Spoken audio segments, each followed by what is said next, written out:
अस्सलाम वालेकुम। आज का हमारा उर्दू का मज़मून है साइंस के करिश्मे।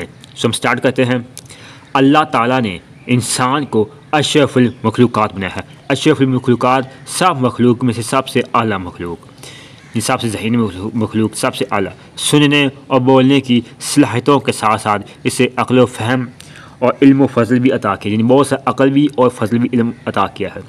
अल्लाह ताला ने इंसान को कायनात पर गौर व फ़िक्र करने, उसका मुशाहिदा करने और उसमें छुपे हुए ख़जाने दरियाफ़्त करने की दावत दी है। ये इंसान को इतना अक़ल, इतनी वसअत दी है कि कुदरत के जो छुपे हुए ख़जाने हैं उसका मुशाहिदा करना, कायनात पर गौर करना, सब एक आला, एक अक़ल, एक फ़हम व फ़ैसला कह सकते हैं जो इंसान को अल्लाह ताला की तरफ से अता है। इसलिए इंसान अपनी फ़ितरी सलाहियतों को काम में लाते हुए ना सिर्फ सूरज, चाँद, सितारों, ज़मीन, आसमान और फ़ज़ाओं जैसे मज़ाहिर कुदरत को समझने की कोशिश करता चला आ रहा है, बल्कि कायनात के तमाम अनासर में मौजूद वसाइल को दरियाफ़्त करके अपने इस्तेमाल में लाने के लिए नित नई इजादात करता चला आ रहा है। साइंसी अलूम का बुनियादी मकसद नई नई इजादात का मतलब होता है कि जो चीज़ इंसान खुद बनाता है। जो दरियाफ़्त वो होता है कि जो कुदरत में जो ज़मीन पर मौजूद है, इंसान उसको दरियाफ़्त करता है, उसको ढूंढता है। दरियाफ़्तों के ज़रिए से दुनिया को तरक्की की राह पर गामज़न करना और ज़िंदगी गुजारने के लिए नित नए वसाइल मुहैया करना है। चूँकि साइंस इल्म का दूसरा नाम है, इसलिए इंसान अक़ल और इल्म के ज़रिए से जो इजादात करता है वो साइंसी इजादात कहलाती हैं। मौजूदा दौर साइंस और टेक्नोलॉजी का दौर है। इस आयत में हैरत अंगेज़ इजादात ने हमारी माशरती ज़िंदगी के हर पहलू में इनकलाब बर्पा कर दिया है। वो चीज़ें जिनका ज़िक्र दस्तानी और अफसानवी था, आज हकीकत का रूप धार चुकी हैं। इंसान समुंदर की तह से लेकर आसमान के बुलंदियों तक अपने कदम जमा चुका है और सारी दुनिया सिमट कर उसके कदमों में आ चुकी है। कल तक गारों में रहने वाला इंसान आज शानदार इमारतों का तमीर कर रहा है। ऐसे गाय जिनमें साइंसी इजादात की बदौलत वो तमाम सहूलियात मैसर हैं जिनका कभी तसव्वुर भी नहीं किया जा सकता था। सिर्फ बिजली ही को देखिए। हम कभी रोशनी के लिए तेल से जलने वाले चिरागों के मोहताज हुआ करते थे। गर्मी से बचने के लिए दस्ती पंखे थामे हुए दरख्तों की छाँव का सहारा लेते थे। आज एक बटन दबाएं तो सारा घर रोशन हो जाता है।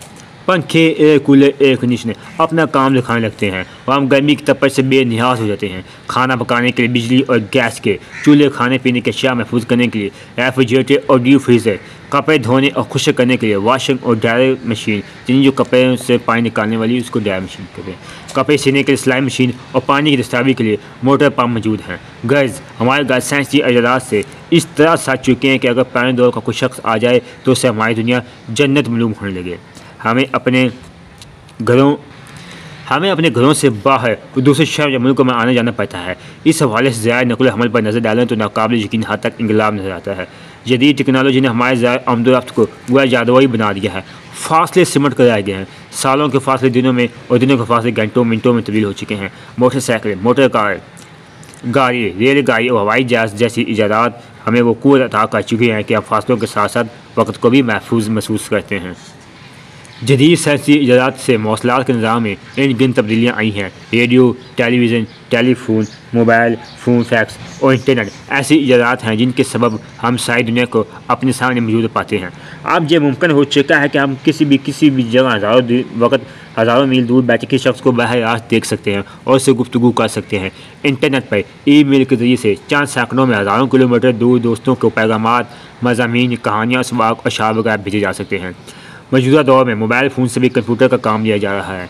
तलबा कंप्यूटर को सामने रखकर इंटरनेट से किसी भी तलीमी इदारे, शोबा, तलीमीजात और किताब वगैरह के बारे में भरपूर मालूमात हासिल कर सकते हैं।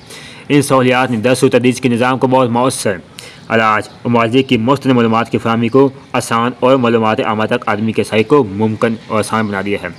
कदीम दौर का इंसान बेशुमार तोहमात का शिकार था। मुख्तलिफ बीमारियों के शिकार इंसान को असेब ज़दा करार दे दिया जाता था और इसके साथ बड़ा अजीब व गरीब सलूक किया जाता था। एक तरफ बीमारी, दूसरी तरफ तकलीफ दे तरीके इलाज से इसे मौत के गोश में धकेल देते थे। साइंसी तरक्की की बदौलत आज हर मर्ज़ की तशख़ीस मुमकिन हो चुकी है। नाकाबिल इलाज मोहलक और मराज का इलाज मुमकिन बना दिया गया। ऐसे इलाज को हो नहीं सकता था इलाज, वो अब उसके भी हो रहे हैं और जिगर, दिल, गुर्दों समेत बेशुमार इंसानी अज़ा की पेवनकारी बड़ी कामयाबी से की जा रही है। हकीकत यही है कि साइंस तरक्की की बदौलत हमारी माशरे, सनत, तजारत, ज़राअत, तलीम और तफरीह जैसे तमाम शोबाजात नहायत तेज़ रफ्तारी से तरक्की कर रहे हैं। अगर साइंस और टेक्नोलॉजी में रफ्तार से तरक्की होती हुई तो आने वाली 19वीं सदी में ये दुनिया जाने कहाँ से कहाँ पहुँच जाए।